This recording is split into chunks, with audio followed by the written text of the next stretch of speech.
Ya, shalom, selamat pagi saudara yang dikasihi oleh Tuhan. Saya ingin membagikan firman Tuhan pagi hari ini dengan judul Bangunan Rohani yang Benar. 1 Korintus 3 ayat yang ke-10.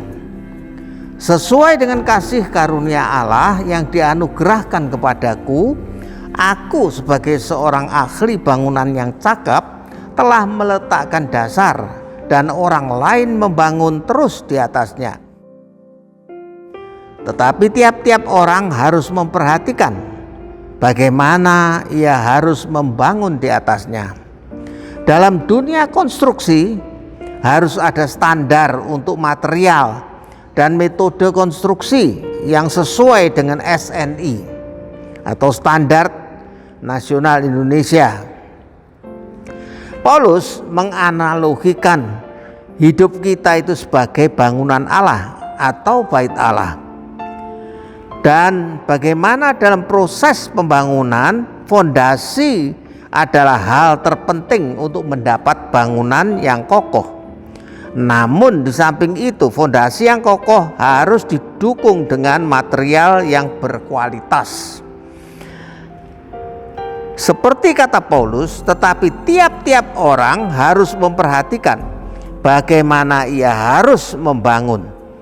1 Korintus 3 ayat 12, entahlah orang membangun di atas dasar ini dengan emas, perak, batu permata, kayu, rumput kering atau jerami.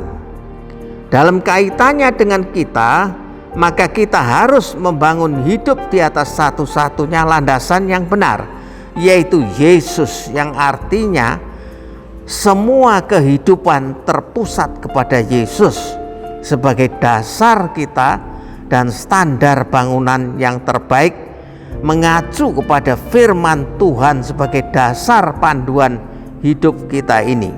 Yang artinya kalau segala sesuatu yang kita lakukan haruslah sesuai dengan apa yang Yesus rancangkan.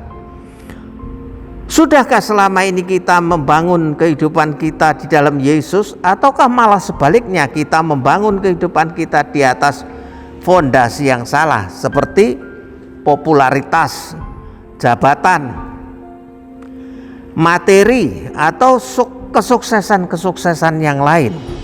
Sudahkah kita membangunnya sesuai dengan standar yang telah ditetapkan Tuhan? Bangunlah dengan pengharapan yang teguh kepada Tuhan. Lapisi dengan ketaatan pada setiap firman-Nya. Pagari dengan iman yang teguh. Kelak, jika bangunan kita tahan uji, kita akan mendapat upah. Sebaliknya, jika bangunan kita terbakar, kita akan menderita kerugian. Tetapi akan diselamatkan hanya seperti dalam api. Usahakanlah diri kita membangun di atas dasar emas, yaitu Yesus Kristus Tuhan. Amin. Mari kita berdoa. Bapa di sorga, terangilah hati kami supaya kami membangun dasar yang diletakkan itu di atasnya dengan bangunan yang dari emas, fondasi di atas emas dan bukan jerami. Bapa di sorga, berkati kami yang telah mendengar firman-Mu. Dalam nama Yesus kami berdoa. Haleluya. Amin.